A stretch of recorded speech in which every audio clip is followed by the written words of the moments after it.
Alors bon, ben, en gros, qu'est-ce que vous pensez de Donald Trump et peut-être, parce que bon, il représente bien une réémergence dans le spectacle américain, et du coup, peut-être, est-ce que vous pouvez parler du libertarianisme américain? Alors, les élections américaines et Donald Trump, c'est très intéressant du point de vue de la critique radicale du fétichisme du spectacle marchand. Pourquoi? Parce que bon, bah, Donald Trump, c'est une variante du capitalisme américain. Ça n'a donc aucun intérêt du point de vue de la subversion sociale. Par contre, ça a un intérêt du point de vue de la tyrannie médiatique du fétichisme marchand, dans la mesure où fonctionnent les tabous et les totems aliénatoires de la diversion, de l'aliénation, de la manipulation et de la domestication.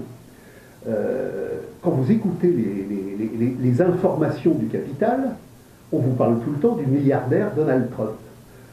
Quand Anne Sinclair était journaliste à la télévision, on ne vous disait pas la milliardaire journaliste dont les cases sont remplies de travaux, de tableaux. Quand Strauss-Kahn était potentiellement candidat, on ne vous disait pas il est l'époux de la milliardaire. Quand un philosophe milliardaire d'insipidité infinie prend la parole pour verbaliser les nécessités du mondialisme de la marchandise et que son discours est d'une insipidité totale, on ne vous dit pas le philosophe milliardaire. Donc vous avez toute une série de gens qui sont ou milliardaires ou multimillionnaires, dotés effectivement de vastes galeries marchandes, mais quand ils sont dans l'orchestration montante de l'idéologie dominante du capital, on ne vous dit jamais qu'ils sont milliardaires. Par contre, Donald Trump, qui est effectivement milliardaire, représente une variante capitaliste parmi d'autres, mais pas forcément la plus terrible. La plus terrible, c'est Clinton. Clinton, ce sont les grandes boucheries internationales du capitalisme mondial, c'est l'extermination des Irakiens, c'est l'extermination des Serbes, c'est la haute banque, c'est la gigantesque banque. C'est-à-dire que Donald Trump est milliardaire, il a donc beaucoup d'argent, c'est un milliardaire parmi d'autres, mais la grande saga dominante des milliardaires américains en mouvement de colonisation du monde, c'est effectivement Hillary Clinton.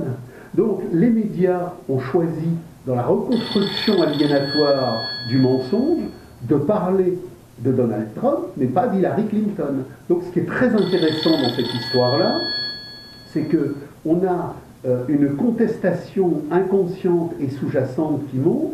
Elle a lieu dans l'aliénation, bien évidemment. Elle a lieu dans l'aliénation, mais elle est symptomatique. C'est exactement comme le vote autrichien. Le candidat d'extrême droite en Autriche a rassemblé sur sa candidature 80% du vote ouvrier. Donc, ce qui est intéressant, c'est pas de dire « oh, le candidat, la politique, etc. » Ce que ça veut dire, c'est que même dans le champ de l'aliénation, la classe ouvrière autrichienne, qui n'est peut-être pas en situation encore de faire la révolution pour l'abolition du salariat, même si elle a trouvé un moyen aliénatoire de manifester sa volonté de s'opposer à la grande armée de réserves immigrées que le capital nous prépare pour casser les luttes de classe, elle l'a dit, bien évidemment, d'une façon aliénée, mais elle l'a dit. Et aux États-Unis, c'est la même chose.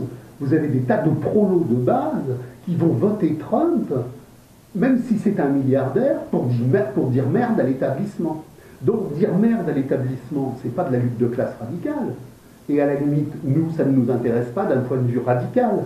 Par contre, ça nous intéresse d'un point de vue analytique pour comprendre, disons, les grandes tendances générales du malaise universel qui fait que derrière l'écume des choses, de la grande docilité, où le prolétariat universel est encore soumis à la domestication du capitalisme international, il est en train de se préparer des choses. Donc ce qui est intéressant dans l'affaire Trump, comme dans l'élection en Autriche, c'est pas l'élection en Autriche ou la campagne électorale aux États-Unis. Ce qui est intéressant, c'est comme dirait Hegel et comme dirait Marx, c'est cette vieille taupe qui travaille en profondeur et qui indique un malaise ontologique, un malaise historique des grandes profondeurs, qui signale que la crise terminale du capital dans laquelle nous avons commencé à entrer est effectivement dans cette explosion de la baisse du taux de profit, de la saturation des marchés et du crédit impossible dans sa reproduction impossible, en train d'atteindre une phase historique décisive où le grand bordel social est partout en train de se mettre en mouvement.